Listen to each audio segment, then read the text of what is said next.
Halo teman-teman semua dimanapun kamu berada. Di balik panggung keuangan dunia ada sebuah langkah senyap yang sedang mengguncang fondasi tatanan global.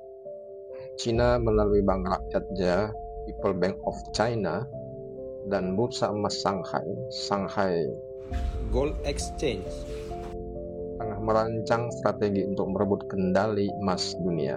Tujuan mereka ini sangat jelas, bukan sekedar membeli emas untuk cadangan sendiri, melainkan menjadi penjaga cadangan emas negara lain.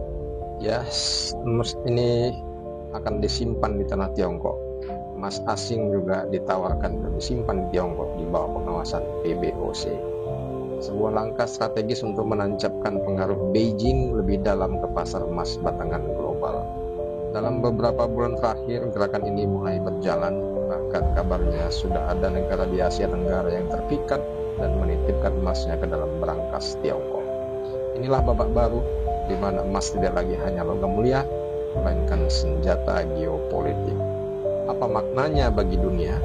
Beijing memperkuat peran dalam sistem keuangan internasional, terciptanya dunia baru yang kurang bergantung pada dolar, dan pusat-pusat barat seperti New York, London, atau Swiss. Dan emas kini menjadi benteng terakhir melawan risiko geopolitik. Sementara permintaan bank sentral ini melonjak, harga emas pun ikut meroket. Spot emas sempat naik 1,2% menembus rekor 3.784 dolar per troy ounce sebelum sedikit terkoreksi. Banyak analis menduga ini hanyalah awal dari gelombang de-dolarisasi yang lebih besar lagi dan sebuah momentum yang dapat mendorong harga emas jauh lebih tinggi. Namun jangan lupakan, cadangan emas PBOC memang masih kalah dari Bank of England yang menyimpan lebih dari 5.000 ton emas dunia.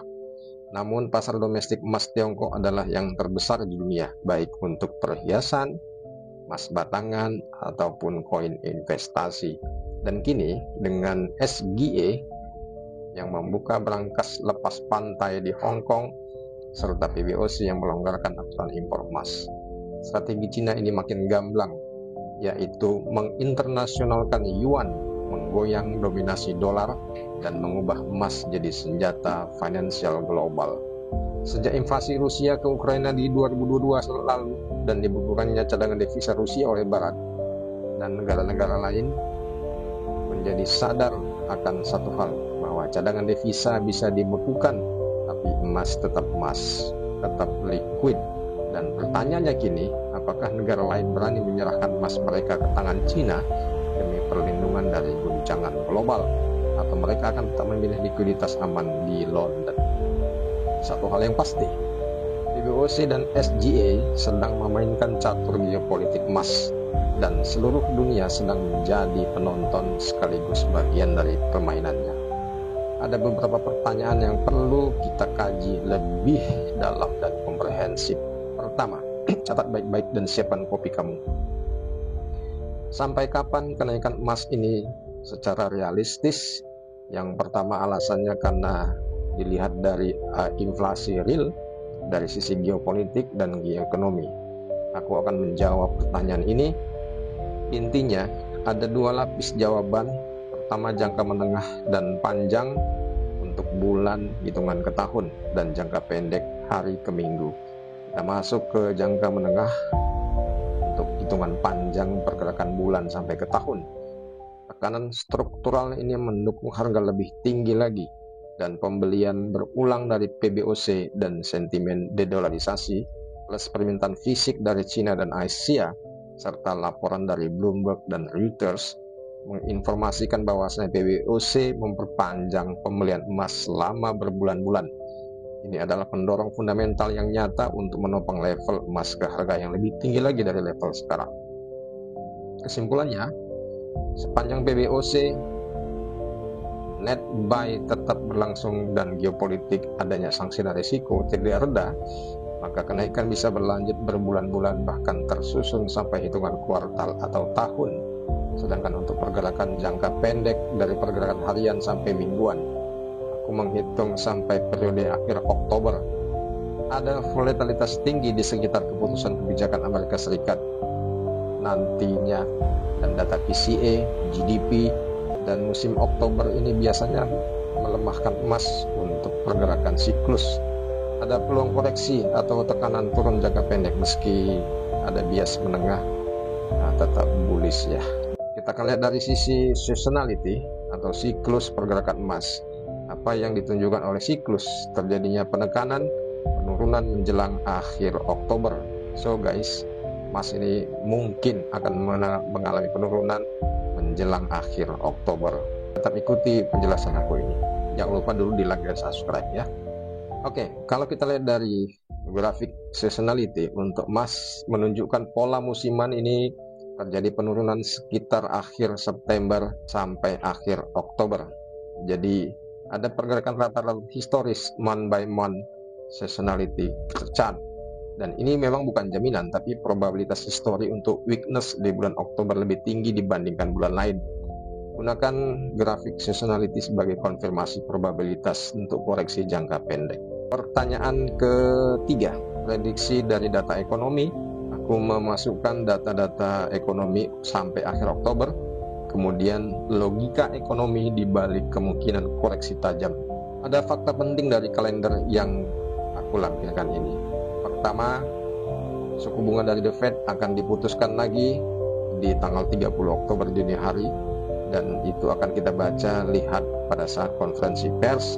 Kemudian data PCE, kemudian core PCE, dan personal spending, dan data GDP juga rilis di akhir Oktober.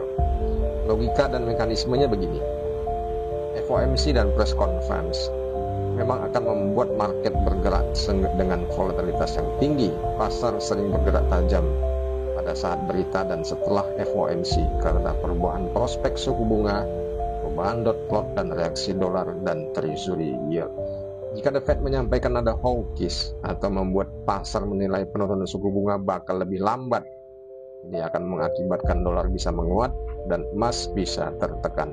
Sebaliknya, jika nada dovish, maka emas cenderung naik. Dari data PCE dan personal spending, pengukuran inflasi dan konsumsi ini lebih kuat dari ekspektasi, maka akan memperkecil kemungkinan pemotongan suku bunga, maka akan menyebabkan yield naik, maka akan memberikan tekanan kepada emas.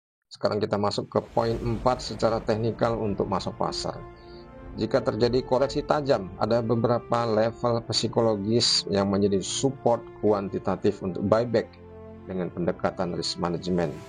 Mari kita gunakan kondisi acuan harga spot saat ini di $3.780 per troy ounce adalah harga referensi saat ini. Aku bakal pakai pendekatan retracement percentage dengan skenario diskon 10%, diskon 15%, dan 20%. Ini adalah cara yang gampang dan sering dipakai trader atau investor untuk mengukur area akumulasi. Pertama, kita akan hitung secara digit by digit. Kita ambil harga base price-nya 3.780. Diskon 10% atau retrace sama dengan $378, artinya 3.780 dikurang 378, area yang pertama adalah 3.402. Untuk diskon 15% retrace dan 20% retrace, harganya di area 3.213 dan 3.024 dolar. Ini adalah level psikologis dan rekomendasi buyback. Kita akan lihat pola rounded dan actionable ya. Oke, untuk di buy zona pertama secara agresif, ini kita scale in untuk starting di sekitar 3.400 dan 3.500, masuk dengan menggunakan 30% dari margin. Kemudian di zona kedua kita masuk menggunakan 30-35 margin. Sedangkan di area ketiga ini opportunity besar untuk posisi long term dengan maksimal 25-40% margin. Ini artinya buy on dip besar, dan stop loss perlu sebagai risk control. Letakkan stop loss jika menggunakan leverage ya. Jadi beberapa persen di bawah area zona buy zone ketiga. Misalkan dari harga 3.000 kita pasang stop lossnya sampai 4%, sekitar di 2.880 dan 2.940 untuk membatasi kerugian jika breakdown struktural terjadi. Kenapa angka-angka ini logis menurut aku? Jawabannya adalah harga ini adalah refleksi dari ukuran koreksi berbasis percentage 10, 15 sampai 20%. Yang realistis dari pergerakan emas rally yang sangat kuat ini. Dan level-level ini cenderung berdekatan area support psikologis bulat di 3.500 dan angka 3.000. Di mana ini adalah area pembelian dari institusi cenderung masuk.